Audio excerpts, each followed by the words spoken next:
Bonjour à tous, bon retour sur ma chaîne ou bienvenue selon votre cas.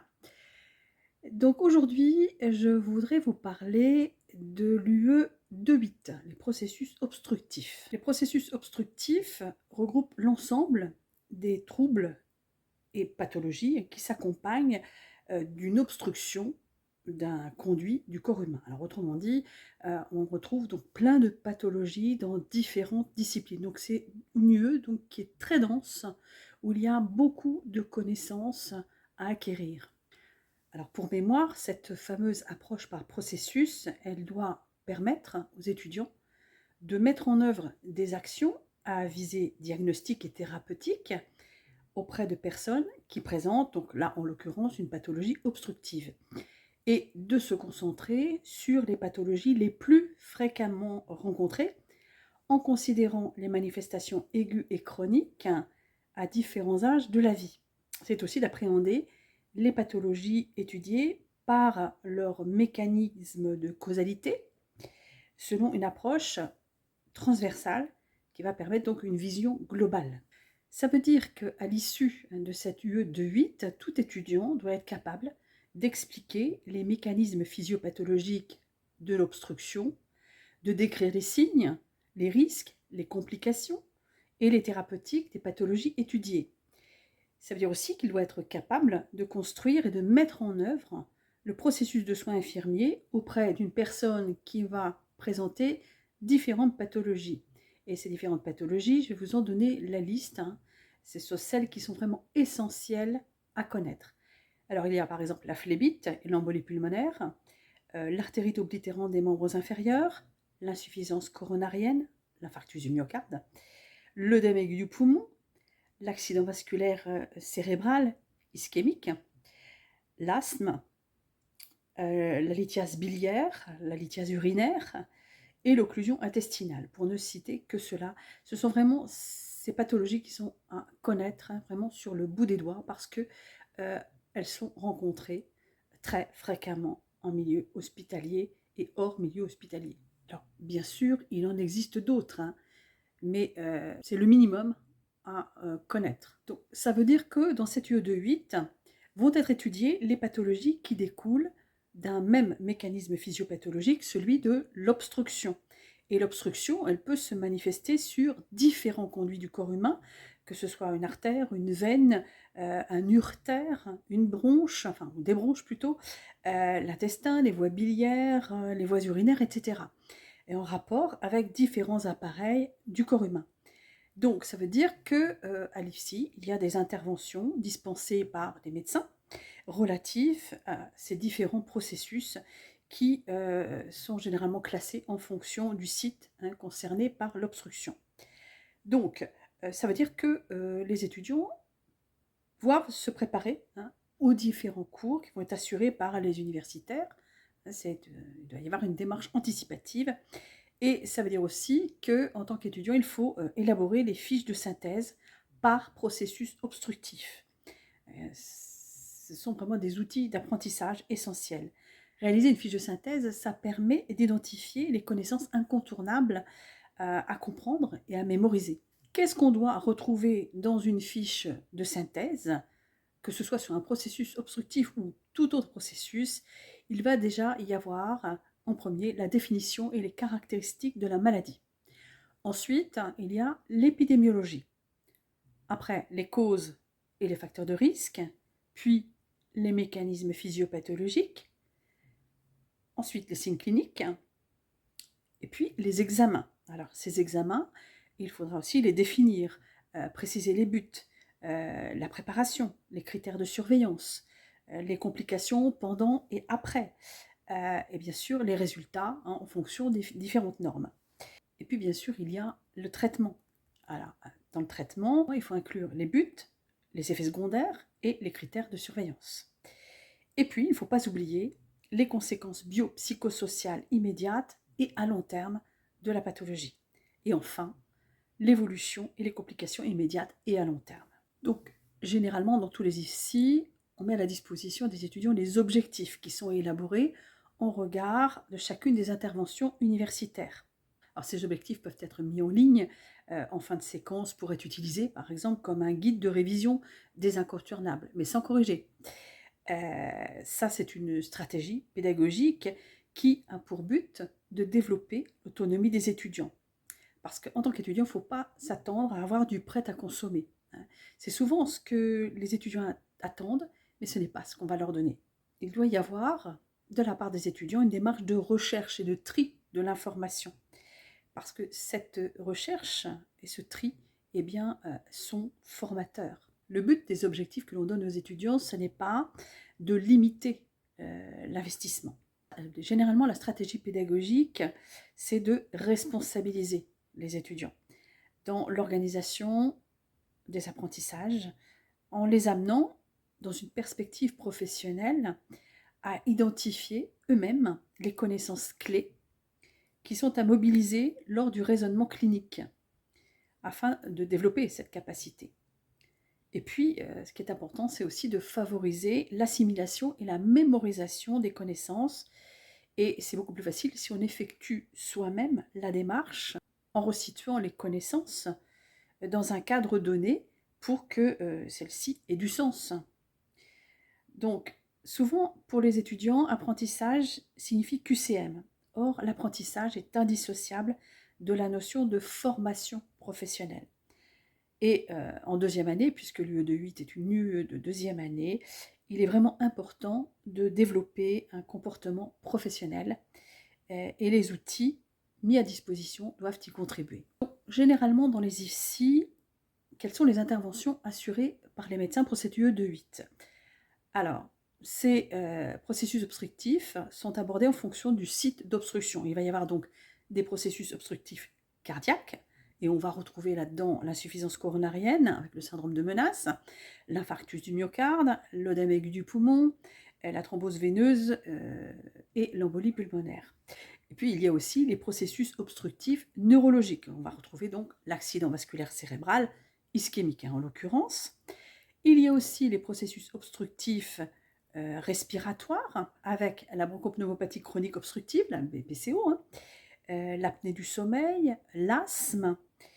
Et puis on va retrouver aussi des processus obstructifs uronéphrologiques comme la lithiase rénale ou par exemple la torsion du pédicule spermatique. Et puis enfin, il y a les processus obstructifs digestifs avec l'occlusion intestinale, la lithiase biliaire, la sténose du pylore en pédiatrie et l'invagination intestinale aiguë. Donc, les connaissances qui sont amenées par les médecins intervenants dans ces différents processus sont à mettre en lien avec l'anatomie et la physiologie de l'appareil ou du système concerné.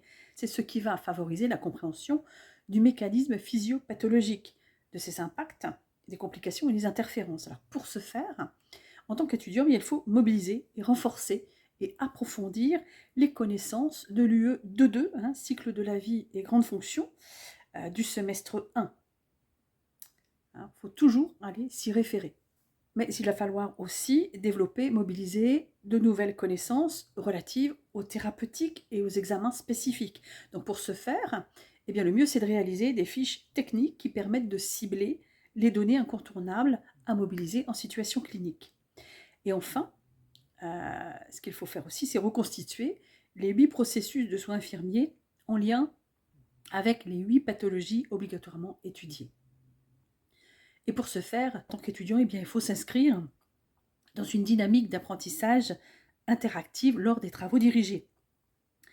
Parce qu'avec l'aide des cadres formateurs référents de l'unité d'enseignement, à partir de situations paradigmes et ou de situations cliniques extraites de la réalité professionnelle, eh bien, tout étudiant pourra reconstituer chaque processus de soins en considérant les différentes phases de prise en charge infirmière et en s'appuyant sur la grille de lecture utilisée depuis le semestre 1 et en mobilisant les connaissances générales et spécifiques qui sont relatives donc à l'anatomie, la physiologie, l'épidémiologie, la sémiologie, la physiopathologie et la pharmacologie. Tout étudiant doit pouvoir s'appuyer sur ces fameuses 8 fiches relatives aux situations de référence retenues qui lui permettront d'identifier les compétences et les capacités à acquérir par processus. De plus, il pourra se référer aux situations étudiées qui sont souvent mises en ligne dans les IFSI avec leur guide de correction afin de s'entraîner à l'approche situationnelle et ainsi faciliter les apprentissages et se préparer au stage futur. Donc, qu'est-ce que ça donne en réalité? Si par exemple je parle d'obstruction veineuse, ça veut dire que je vais me référer donc au processus de soins auprès d'une personne présentant une phlébite ou une embolie pulmonaire. Ça veut dire qu'en face, en termes de compétences et de capacités, en lien avec cette spécificité de l'obstruction veineuse, eh bien, il va falloir aussi mettre en œuvre des thérapeutiques et des examens, à savoir, comme thérapeutique, les anticoagulants, l'oxygénothérapie, et puis comme examen, il va y avoir des examens biologiques, des échos Doppler, le scanner spiralé, etc. Il va falloir aussi penser à l'adaptation de la relation dans un contexte d'urgence, parce qu'en cas d'embolie pulmonaire, on a une détresse respiratoire. Il va aussi y avoir à mettre en œuvre des soins éducatifs et préventifs. Donc ça veut dire l'éducation au traitement antico, mais aussi pour la contention veineuse par bande, par exemple. Toujours en lien avec ce processus d'obstruction veineuse, il va falloir être capable de construire et de mettre en œuvre le processus de soins infirmiers auprès d'une personne qui présente une affection thromboembolique. Ça veut dire être capable d'effectuer un schéma annoté de l'appareil circulatoire en distinguant la petite et la grande circulation, expliquer la physiologie de l'hémostase, définir la phlébite et en expliquer la physiopathologie, citer les causes de thrombose veineuse, identifier les manifestations cliniques d'une thrombose veineuse, définir les principaux examens paracliniques réalisés. C'est aussi définir, en les différenciant, les thérapeutiques anticoagulantes et expliquer leur surveillance.